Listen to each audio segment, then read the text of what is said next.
jihadist. Do you think you're standing next to a jihadist right now in the Oval Office? No, I don't, but she's out there campaigning, and you know, you say things sometimes in a campaign.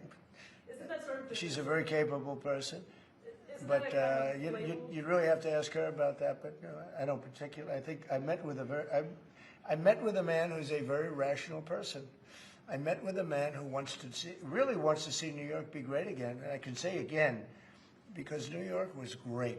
And I wanted to congratulate the mayor. He really ran an incredible race against a lot of smart people, starting with the early primaries against some very tough people, very smart people. And he beat them easily. And I congratulated him. And we talked about some things in very strong common, like housing and getting housing built, and food and prices, and the price of oil is coming way down. That anything I do is going to be good for New York. If I can get prices down, it's good for New York, and we've got them down, way down from last year. We have, as you know, I've been saying to a lot of people, Walmart said that Thanksgiving this year is exactly 25% less than last year, so that's good for New York, good for everybody. But I just want to congratulate. I think you're going to have, hopefully, a really great mayor. The better he does, the happier I am, I will say. There's no difference in party. There's no difference in anything. And we're going to be helping him to make everybody's dream come true, having a strong and very safe New York. And congratulations, Mr. Mayor. Thank you, Mr. President. Thank you. I appreciate it. Please. I appreciated the meeting with the President, and as he said, it was a productive meeting focused on a place of shared admiration and love, which is New York City, and the need to deliver affordability to New Yorkers, the 8.5 million people who call our city their home, who are struggling to afford life in the most expensive city in the United States of America. We spoke about rent, we spoke about groceries, we spoke about utilities, we spoke about the different ways in which people are being pushed out, and I appreciated the time with the President, I appreciated the conversation. I look forward to working together to deliver that affordability for New Yorkers. Thank you very much. Any questions, please? President Trump, Stephen Nelson from the New York Post. I've got a question for you and then also one for Mayor-elect. Sure. For you, you referred to Mr. Mamdani as a communist. Can you describe why you feel that way? And also, will you do anything to stop him from arresting Prime Minister Netanyahu if he visits New York? Well, we didn't discuss your second part of the question, and on your first part, I mean, he's got views that are a little out there, but who knows? I mean, we're going to see what works, or he's going to change also. We all change. I changed a lot. From when I first came to office. It's now quite a while ago. It's quite a while. My first term was great. We had the greatest economy in the history of our country. We're doing even better now. We're doing much better now than we did even the first term. And I can tell you some of my views have changed. And we had discussions on some things. I'm not going to discuss what they were, but that I feel very confident that he can do a very good job. I think he's going to be. I think he is going to surprise some conservative people, actually, and some very liberal people. He won't surprise them because they already like him. And Mr. Mamdani, it sounds like you had a productive discussion, but just days ago you referred to President Trump as a despot who betrayed the country. You said you would be his worst nightmare and accused him of having a fascist agenda. Are you planning to retract any of these remarks in order to improve your relationship? I think both President Trump and I, we are very clear about our positions and our views, and what I really appreciate about the President is that the meeting that we had focused not on places of disagreement, which there are many, and also focused on the shared purpose that we have in serving New Yorkers. And frankly, that is something that could transform the lives of the 8.5 million people who are currently struggling under a cost of living crisis, with 1 in 4 living in poverty. And the meeting came back again and again to what it could look like to lift those New Yorkers out of struggle and start to deliver them a city that they could do more than just struggle to afford it, but actually start to live in it. And I've been called much worse than a despot, so it's not that insulting. Maybe I think he'll change his mind after we get to working together. Yes, please. Mr. President, from MTV Lebanon. Good. I would like to ask you a question about the Middle East regarding Sure. you said that Hezbollah in Lebanon is not in a good position, and Lebanon now is the final unresolved after Gaza and Syria. Given your assessment, like what do you say for the Lebanese today? It's the independent state in Lebanon, and what is your next move to push toward disarmament?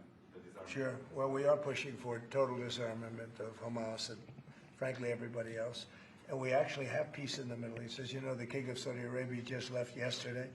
We had some great meetings, and he's made a contribution toward the United States of more than $1 trillion. We have now over $20 trillion coming in. No country has ever had anything like that, not even close. If you go to 2 trillion or 1 trillion, it's a lot. We have 20 or 21 trillion dollars. I think that Hezbollah has been a problem in Lebanon, big problem. We're working with Lebanon. We're working with everybody in the Middle East. That's another thing I think we have in common. We want to see peace in the Middle East, and we actually have now, for the first time, peace in the Middle East after 3,000 years. And now we're going to refine it, and I think you're going to see some very positive things happen. There is the potential to invite the Lebanese president. Oh, sure. Oh, I would do that, absolutely. And if the mayor would like to be here for that meeting, because I know he feels very strongly. I think you feel very, very strongly about peace in the Middle East. I think We desperately want it, and that's something that I shared with the president, that when I spoke to New Yorkers who had voted for the president last November on Hillside Avenue and Fordham Road, I asked them why. I heard again and again two major reasons. One was that they wanted an end to forever wars. They wanted an end to the taxpayer dollars we had funding violations of human rights, and they wanted to address the cost of living crisis. And I appreciated the chance to discuss both of those things. he said a lot of my voters actually voted for him, and One in 10. And I'm okay with that. President Trump, I have to stand as well. I'll do that. I'll sign it. Give it to me. I'll sign it in a minute. That's pretty good. Mr. President, Yeah, please. you threatened to send federal troops to New York City. You both have differences when it comes to ICE agents Right. in New York City.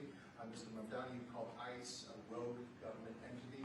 I wonder how you reconcile your differences on both of those issues. Well, I think we're going to work them out, and I think that if we have known murderers and known drug dealers and some very bad people, you know, we want to get them out. And the mayor wants to have peace. We discussed this at great length, actually, maybe more than anything else.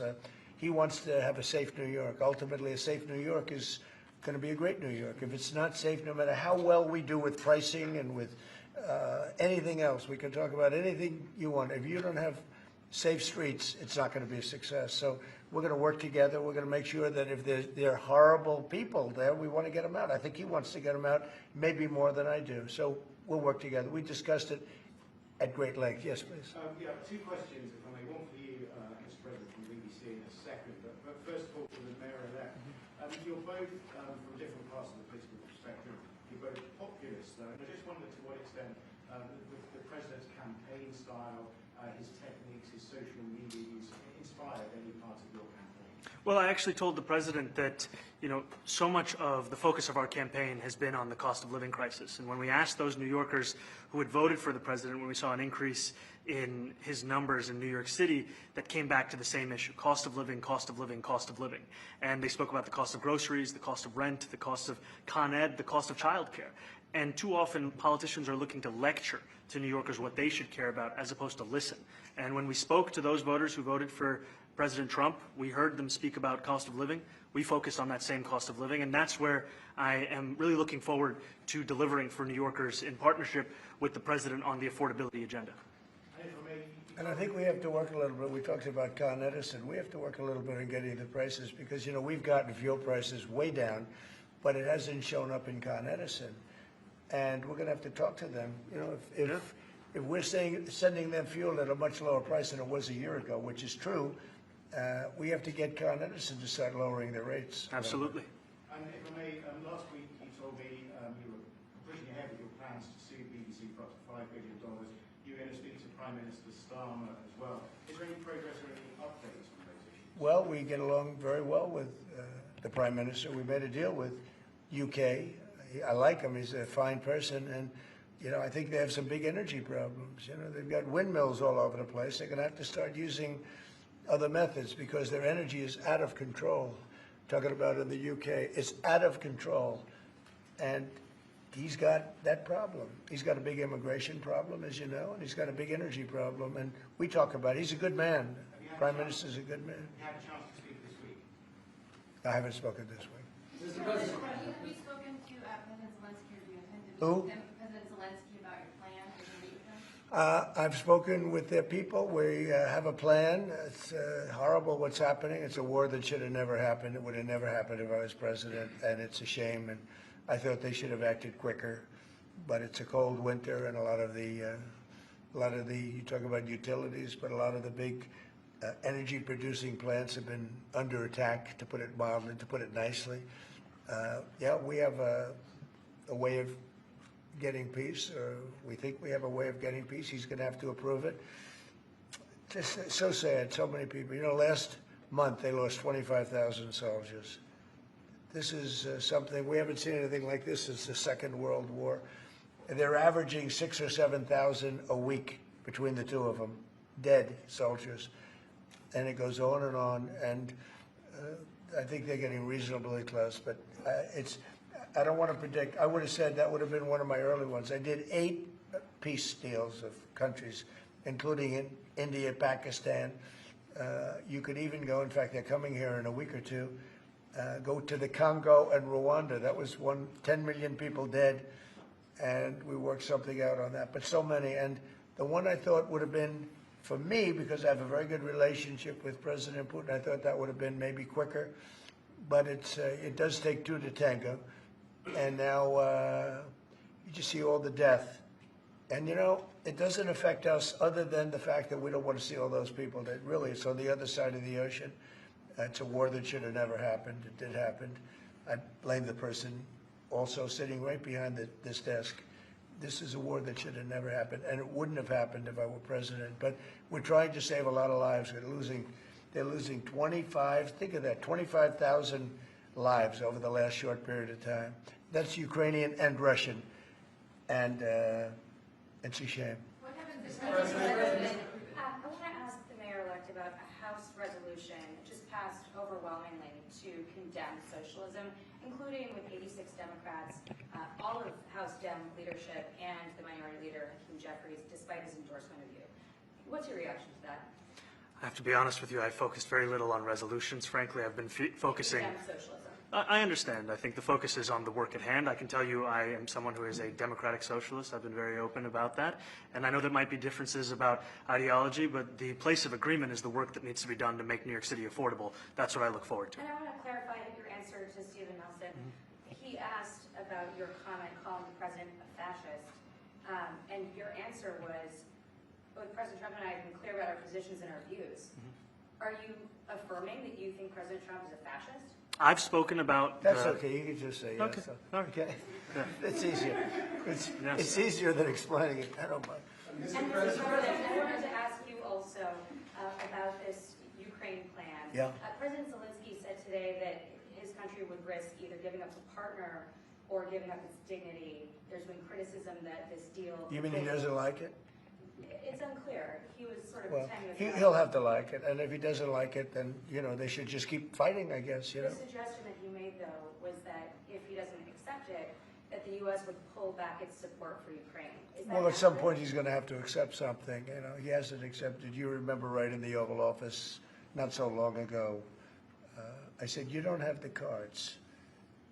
Don't forget, I inherited this war. I would have never, this war never would have happened. I inherited this war. And I thought he should have made a deal a year ago, 2 years ago. The ultimate deal would have been if it never started. That would have been the good deal. That could have been done too if you had the right president, but you didn't have the right president. Mr. President, Mr. President, cost of living is something that you and Mr. Mamdani seem to agree on. Right. Democrats have run New York City for a long time, Mr. Mamdani. Do you see Democrat policy specifically as being a problem? And I'd like that to be a question that both of you could answer in New York City. Look, I think that there are many things in our city where we have to own the responsibility of it, things that existed long before the president was the president. And those are also part of the message of our campaign, was to take on a broken politics of the past. And I ran against a number of candidates who represented different versions of that past. And what we found time and again is that working people were left behind in the politics of our city. And what we're looking to do is put those people right back at the heart of our politics so that we don't have a situation where we're in the wealthiest city in the history of the world, and yet 1 in 5 can't even afford $2.90 for a Metro card. Mr. Mamdani, You know, we had some interesting conversation, and some of his ideas really are the same ideas that I have. But a big thing on cost, you know, the new word is affordability. Another word is just groceries. You know, it's sort of an old-fashioned word, but is very accurate. And they're coming down high. They were, you know, we had, both of us, we had the highest inflation in the history of our country the last 4 years under the Biden administration. And we've got inflation down now to a normal number. It's going to go even a little bit lower than that. Katie, do you have something in a bit? Mr. President, thank you so much. Mr. Mamdani often talks about New York City being covered by international law, that they will follow international law. Doesn't often talk about the U.S. Constitution. What is your response to that? Well, I don't know what you're referring to in terms of it could be covered by international law, local law. It's covered by a lot of laws, but it's covered by U.S. law. Are you referring to anything in particular? He just says that they're a city that endorses and enforces international law. Is that at odds with? No, I don't know. Would you want to respond to Yeah, that? I think what I've shared with the president is our desire to not only follow the laws of our own city, laws that protect New Yorkers, but also a desire for consistency in our politics across the board. And that's something that we've talked about and something that I know many New Yorkers want. So you were with ICE? We were with ICE? We discussed ICE and New York City, and I spoke about how the laws that we have in New York City allow for New York City government to speak to the federal administration for about 170 serious crimes. The concerns that many New Yorkers have are around the enforcement of immigration laws on New Yorkers across the 5 boroughs, and most recently we're talking about a mother and her 2 children, how this has very little to do with what that is. Mr. Mamdani. What we did is we discussed crime, more than ICE per se. We discussed crime, and he doesn't want to see crime, and I don't want to see crime, and I have very little doubt that we're not going to get along on that issue. He wants to, and he said some things that were very interesting as to housing construction, and he wants to see houses go up. He wants to see a lot of houses created, a lot of apartments built, et cetera. And, you know, we actually, people would be shocked, but I want to see the same thing. Mr. Mamdani, anti-Israel protesters.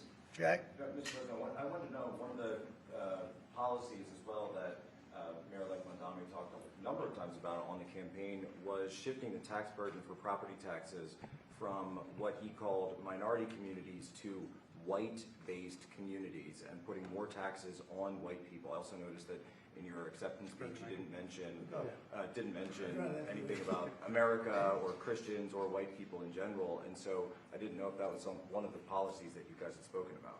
We focused on affordability. We focused on the cost of living crisis. What I will say is that I am very much interested in property tax reform, because what we see right now in New York City is a system that is so inequitable that it can't even stand up in court. And the president and I spoke about the importance of not only building more housing, but also making sure that regulation of housing is something that is manageable to actually get through and not the cause of yet another weight that we see in our But to city. be clear, you're continuing this idea of race-based property taxes. No, to be very clear, That's what you said. no, Yes, it is. the use of the term was a description of neighborhoods, not a description of intent. So you intend to tax the whiter neighborhoods more? No, we intend to create a fair property tax system because we want a New York City that is not only fair and equitable, but also one that every New Yorker can afford. Mr. Mamdani, anti-Israel protesters just targeted Please, God. Mr. Mamdani, anti-Israel protesters just targeted a synagogue in New York. Are you concerned about Jewish New Yorkers feeling welcome and safe in the city? And President Trump, you threatened to cut off federal funding to New York City. What policies would prompt you to do that? Would that be city-run grocery stores? Would it be something else? Well, I think if we didn't get along, whether it's cut off or just make it a little bit difficult or not give as much, we want to see, I use the term, we don't want good money going after bad. And we don't want that to happen. I don't think that's going to happen. I did say that, you know, subject to what policies are being set.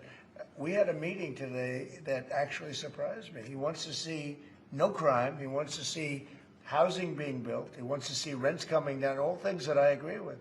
Now, we may disagree how we get there. The rent coming down, I think one of the things I really gleaned very much today, he'd like to see him come down ideally by building a lot of additional housing. Yeah. That's the ultimate way. He agrees with that, and so do I. But if I read the newspapers and the stories, I don't hear that. But I heard him say it today, and I think that's a very positive step. No, I don't expect. I expect to be helping him, not hurting him. A big help, because I want New York City to be great. Look, I love New York City. It's where I come from. I spent a lot of years there. Now I'm right here. We took a big setback with the mayor that we had, named de Blasio. I thought it was a tremendous setback for the city. I think this mayor can do some things that are going to be really great. Mr. President, Mr. President. Okay, how about you? Go ahead, Thank you, Mr. please. President. You're a billionaire. You have a different address nowadays than you used to, but you used to call New York City home. Would you feel comfortable living in New York City under a Mamdani administration? Yeah, I would. I really would. Especially after the meeting. Absolutely. What makes you comfortable? We agree on a lot more than I would have thought. I think I want him to do a great job, and we'll help him do a great job. You know, he may have different views, but in many ways, you know, we were discussing when Bernie Sanders was out of the race, I picked up a lot of his votes, and people had no idea because he was strong on not getting ripped off in trade and lots of the things that I've practiced and been very successful on. Tariffs, a lot of things. Bernie Sanders and I agreed on much more than people thought. And when he was put out of the race, I think quite unfairly, if you want to know the truth, many of the Bernie Sanders voters voted for me. And I felt very comfortable, frankly, in seeing that and saying that. And, you know, it just turned out to be a statistical truth. But, no, I feel very comfortable. I would feel very, very comfortable being in New York, and I think much more so after the meeting. Yes, please. Thank you, Mr. President. I have a question for you, but a very quick one for Please. the mayor. Why did you fly here? Aren't trains greener? I'll use every form of transit, and I want to make sure that they're all affordable in New York City, and that's why making buses fast and free is a centerpiece of our campaign. Did you? There is a bus that Well, goes. but I know, but if he flew, that's a lot quicker too. You know, I mean, he's working very hard. For him to be, that's a very long drive. I'll stick up for you. You know, the plane takes you 30 minutes and driving takes you a And long Mr. time. President, I was wondering if you could clear up some confusion around a Washington Post report. There was this explosive report that the Coast Guard is no longer going to characterize swastikas and nooses as hate symbols. DHS called that a lie and fake news. Can you clear up? I don't know anything about it. When was this written? I think yesterday. Well, look, the Coast Guard's an incredible group of people. I know them very well. We just ordered a lot of new Coast Guard cutters, beautiful, the most magnificent ship. They look like yachts with lots of guns on them. So I don't know. I haven't seen any report like that, but certainly we want them to remain a great force, and they are. Mr. President, and you did a piece in all the 9 months Yes. around the world. I would like to ask Mr. Mamdani, you've accused the U.S. government of committing genocide in Gaza while President Trump was working on peace. Why that? I've spoken about the Israeli government committing genocide, and I've spoken about our government funding it. And I shared with the president in our meeting about the concern that many New Yorkers have of wanting their tax dollars to go towards the benefit of New Yorkers and their ability to afford basic dignity. And what we see right now is we're in the 9th consecutive year of more than 100,000 school children being homeless in our city. And there's a desperate need not only for the following of human rights, but also the following through on the promises we've made New Yorkers. And I appreciated the meeting we had and the work that we can do. Do you agree that President Trump did do a peace and worked hard to make the peace? Because he worked hard to do the peace in the Middle East and everywhere. Do you agree with that? I appreciate all efforts towards peace, and I shared with President Trump that when I spoke to Trump voters on Hillside Avenue, including one of whom was a pharmacist that spoke about how President Trump's father actually went to that pharmacy not too far from Jamaica Estates, that people were tired of seeing our tax dollars fund endless wars. And I also believe that we have to follow through on the international human rights, and I know that still today those are being violated, and that continues to be work that has to be done no matter where we're speaking of. Mr. Mr. President, President, thank you, Mr. President. Do you view the mayor-elect as the true leader of the Democrat Party? And do you think Leader Schumer and Leader Jeffries, have to follow his lead? Well, look, I hope they have great leaders. This is a man that right now I think is focused in New York City.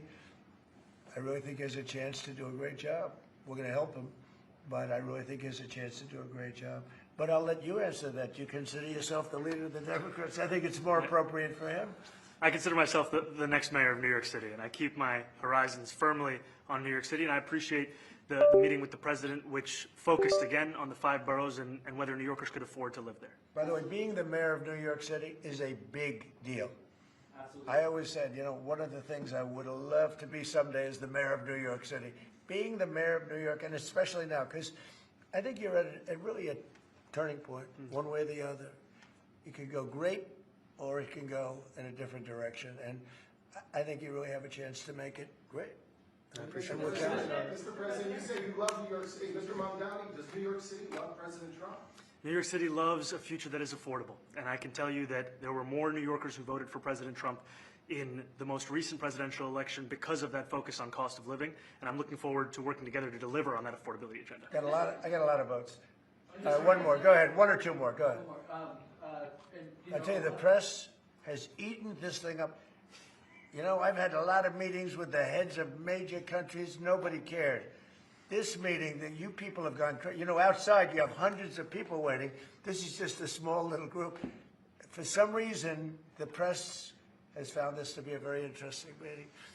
The biggest people in the world, they come over from countries nobody cares. But they did care about this meeting, and it was a great meeting. Go ahead. Yeah, Mr. President, I was going to ask you exactly that. Why do you think there's so much more, so much excitement around this than in some form? Because I think he's different.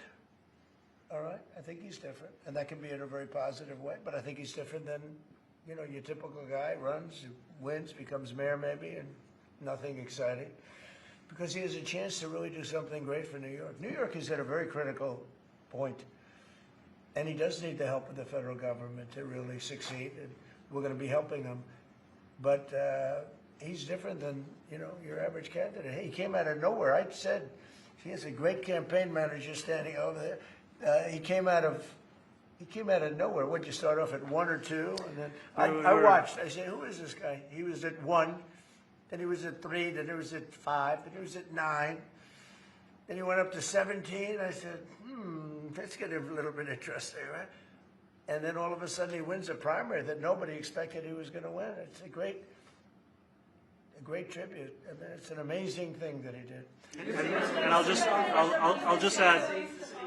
add one thing to what the president said. Is one thing I also appreciated is in our meeting to appreciate a portrait of FDR and the incredible work that was done with the New Deal, and also in thinking about what it can look like when the federal government and New York City government work together to deliver on affordability. It can be transformative. We have a great portrait of FDR that I found in the vaults that was missing for years. I found it, and I put it up. He's a Democrat, to the best of my knowledge. He's a Democrat. And when the mayor saw that portrait, he said, "Sir, do you mind if I have a picture taken by that portrait?" It's an amazing portrait. I hope the picture comes out good. But it's an amazing portrait in the cabinet room. So he's a big fan of the New Deal, I guess, and of FDR. Yes, ma'am. Thank you, Mr. President. You said that you both spoke about crime. Yeah. There are many police officers set to come off the rolls at the end of this year in New York City. Are you going to allow those police to be replaced with police officers, actual cops? And are you going to require that happens? Would there be some consequences? Well, I hope it happens, but again, that's going to be ultimately the mayor's decision. What's your answer? Is that I look forward to delivering public safety with the NYPD, and I've said over the course of our campaign that we have the number of police officers today. They are the ones that's budgeted about 35,000 headcount. And I think the key thing is that we have to make it easier for police to focus on police work, not ask them to respond to 200,000 mental health calls a year. So is that a reduction from what you're at right now? Are you committing to maintaining the same level of cops? I've committed over the course of the campaign to maintain the 35,000. That's the headcount that we had through the campaign. And not replace them with caseworkers, social work? No, I've said that's the headcount that we want. What we need to do is make sure they can focus on serious crime. And he just retained a great police commissioner, I believe, right? Yes, we did, Commissioner Fish. If the newspapers are correct. That one they're correct about. He retained, I think, somebody that is she's a good friend of some of the people in my family, of Ivanka, and they say she's really good, really competent, and he just retained her, so that's a good sign.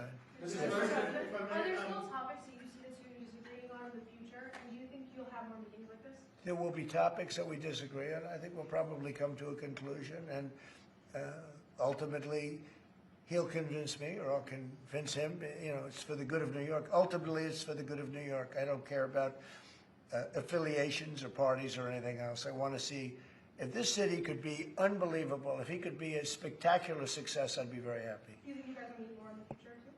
See? Do you think you'll meet again in the future, throughout the initial? I think we will. I think we will. I hope we do. I enjoyed the meeting. We had a great meeting. Please. Mr. President, Republican Elise Stefanik has campaigned multiple times by calling Zohran Mamdani a jihadist. Do you think you're standing next to a jihadist right now in the Oval Office? No, I don't, but she's out there campaigning, and you say things sometimes in a campaign. Isn't that sort of She's a very capable person. isn't But that a kind of label? you'd really have to ask her about that, but I don't particularly, I think I met with I met with a man who's a very rational person. I met with a man who really wants to see New York be great again, and I can say again, because New York was great. You know, when I came down to Washington initially, the city was so hot, it was doing great. We were having some telltale signs of problems. We had a mayor that was not doing a great job, but still, it was moving along, and it went bad. It really went, you know, pretty bad. And I think it's been at lower points, but it went pretty bad. I think he can bring it back. Now the question is, will he bring it back all the way? Will he bring it back greater than ever before? Which is, I guarantee, that's his wish. I think he wants to make it greater than ever before. And if he can, we'll be out there cheering. I'll be cheering for him. Okay? Thank you very much, everybody. You chose not to answer the question about the city hall protesting. Thank you very much. Oh, no, I care very deeply about Jewish safety, and I look forward to rooting out anti-Semitism across the 5 boroughs and protecting Jewish New Yorkers and every New Yorker who calls the City Hall. Very well.